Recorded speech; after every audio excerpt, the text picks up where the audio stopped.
Yeah. Yeah, I think I'm gonna keep it. Oh, you think I mean this? No, this thing's gonna stay, for sure.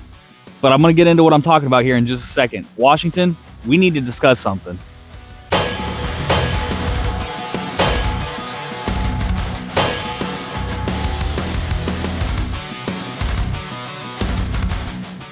So what I'm talking about keeping is Mossberg MVP I did a video on. Why? So, if you guys have paid attention or you're following any of the other larger news, 2A news outlets, especially Jared at Guns and Gadgets, he covered it in full extent. Basic rundown. Rhode Island did the same ban that we got here. Your grandfathered in. You can't buy, sell, trade, purchase, build anything when it comes to assault weapons. And they had a grandfather clause, just like we do here in Washington State.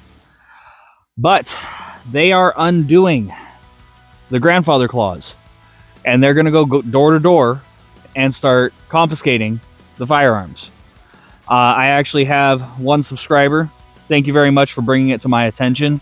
And I'm glad that it's getting more notice online. But if Washington decides to do that, and I haven't been able to make my escape yet, and they're about to SWAT my home, I want to still be able to have firearms that can utilize what I have as far as magazines go, and utilize the ammunition and still be somewhat proficient, I guess. It's one of those don't bend the knee kind of things, but I don't want to risk my family's safety in that scenario if it does happen. So we're going to keep this. Now, what I'm going to do is I'm going to be showing you some of the stuff that I'm going to do to it to make it a little bit more user-friendly and more sustainable. Now, part of the reason for this, too, also, I can't sell this for crap. And I think, based off of my last video, from what you guys saw, there's a reason for that. It doesn't have the best reviews. But anybody that does want it, I'm going to be looking at 6 bennies down the toilet anyway. So I might as well just keep it, build it, and do what I can with it and show you what I have to do to make this thing more reliable and more user-friendly. Now, I was just running it. I was zeroing out the other optic that I threw on this. I just threw on this is an old school red dot. This is a BSA, what is this? The RD30. This thing's from the 90s, y'all. So don't get so mad at me for using the BSA, all right? This was my grandfather's optic. It was one of the first red dots that ever came out, and he was ecstatic about it. This thing was on so many different rifles and pistols you can't even imagine. But the 3-9 optic on this thing was just way too much, and it made it harder to run because the optic came all the way back to over the bolt. When you go to run the bolt, you'd smack your hand on the optic. It was just a pain. So I just threw a red dot on it for now, but we're going to be doing some upgrades to this thing to see if we can make it to where it's more user-friendly. But just going to run it here. I haven't even shot this thing really other than zeroing stuff out. Huh. Go figure. It was already empty. But I haven't shot it with the suppressor yet.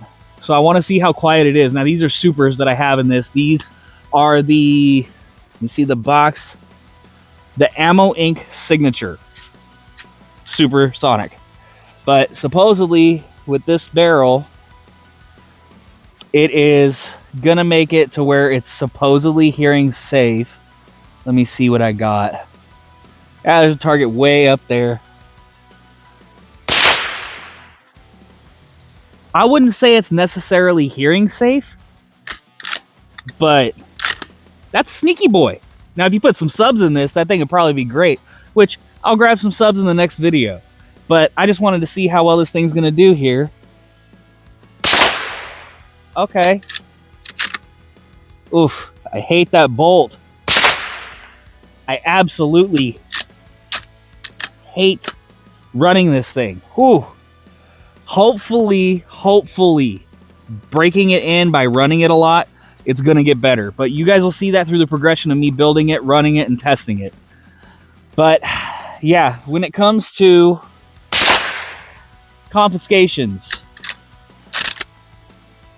Rhode Island, guys, I feel for you out there. What's happening is really, really messed up. I think it's stupid. It's a horrible thing.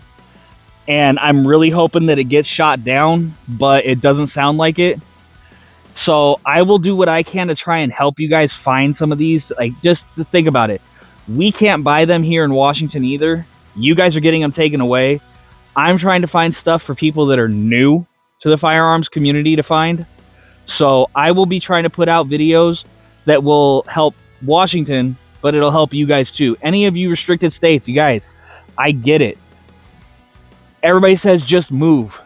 It's not that easy. It's not that simple, and it's not that quick. It never is. If it was, I would have been gone years ago. It's just the way it is. But we have to find a way to persevere and keep pushing through and stop this kind of legislation. When it comes down to it, none of the government wants you to be able to protect yourself efficiently against whatever BS they want to try to do later on down the road. They want control. That's all gun control is. Because they want to manipulate the system. They want you to be a slave to them. Don't let it happen. Stay as efficient as possible. Guys, that's all I got for you on this episode today. I'm going to get rolling into the next episode here to get you guys some great content. Stay safe, stay savage, and I'll catch you guys on the next one.